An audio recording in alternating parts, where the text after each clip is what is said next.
Hello, boys and girls. Here is a reading from Daniel chapter 6. Darius thought it would be a good idea to choose 120 governors. They would rule through all of his kingdom, and he chose 3 men as supervisors over those 120 governors. Daniel was one of these 3 supervisors. The king set up these men so that he would not be cheated. Verse 3, Daniel showed that he could do the work better than the other supervisors and the governors. Because of this, the king planned to put Daniel in charge of the whole kingdom. Verse 4, so the other supervisors and the governors tried to find reasons to accuse Daniel, but he went on doing the business of the government, and they could not find anything wrong with him. So they could not accuse him of doing anything wrong. Daniel was trustworthy. He was not lazy and did not cheat the king. Finally, these men said, "We will never find any reason to accuse Daniel, but we must find something to complain about. It will have to be about the law of his God."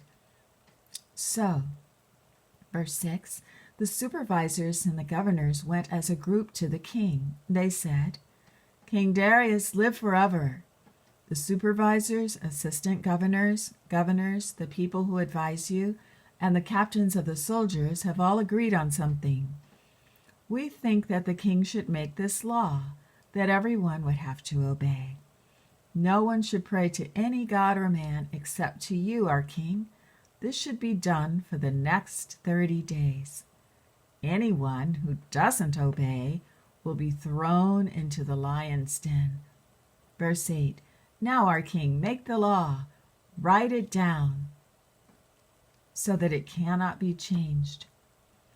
The laws of the Medes and Persians cannot be canceled. So King Darius made the law and had it written. Verse 10.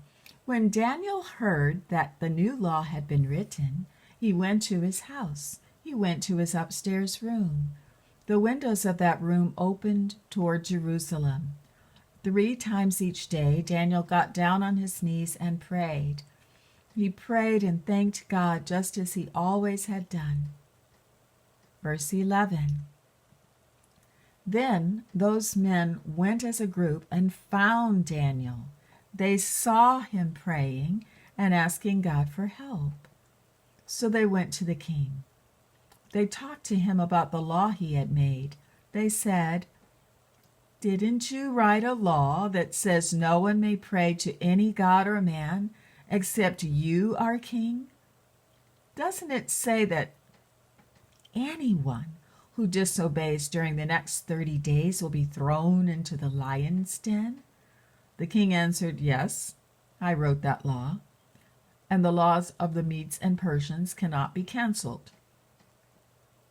Then those men spoke to the king. They said, "Daniel is one of the captives from Judah, and he is not paying attention to the law you wrote. Daniel still prays to his God 3 times every day." Verse 14. The king became very upset. When he heard this, he decided he had to save Daniel. He worked until sunset, trying to think of a way to save him. Verse 15. Then those men went as a group to the king. They said, "Remember, our king, the law of the Medes and Persians. It says that no law or command given by the king can be changed." Verse 16. So King Darius gave the order. They brought Daniel and threw him into the lion's den. The king said to Daniel, "May the God you serve all the time save you." Verse 17. A big stone was brought. It was put over the opening of the lion's den. Then the king used his signet ring to put his special seal on the rock. And he used the rings of his royal officials to put their seals on the rock also. This showed that no one could move that rock and bring Daniel out. Then King Darius went back to his palace. He did not eat that night. He did not have any entertainment brought to entertain him, and he could not sleep. Verse 19. The next morning, King Darius got up at dawn. He hurried to the lion's den. As he came near the den, he was worried. He called out to Daniel. He said, "Daniel, servant of the living God, has your God that you always worship been able to save you from the lions?" Daniel answered, "My king, live forever. My God sent his angel to close the lions' mouths. They have not hurt me because my God knows I am innocent. I never did anything wrong to you, my king." Verse 23. King Darius was very happy. He told his servants to lift Daniel out of the lion's den. So they lifted him out and did not find any injury on him.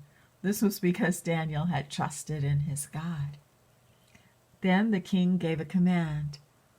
The men who had accused Daniel were brought to the lion's den and thrown into it. Their wives and children were also thrown into it. The lions grabbed them before they hit the floor of the den, and the lions crushed their bones. Verse 25. Then King Darius wrote a letter.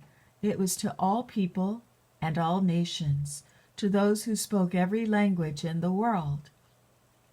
I wish you great wealth. I am making a new law. This law is for people in every part of my kingdom. All of you must fear and respect the God of Daniel. Daniel's God is the living God. He lives forever. His kingdom will never be destroyed. His rule will never end. God rescues and saves people. God does mighty miracles in heaven and on earth. God saved Daniel from the power of the lions. So Daniel was successful during the time that Darius was king. This was also the time that Cyrus the Persian was king. And here we have the end of chapter 6 of Daniel, read from the International Children's Bible. Thank you for listening, boys and girls.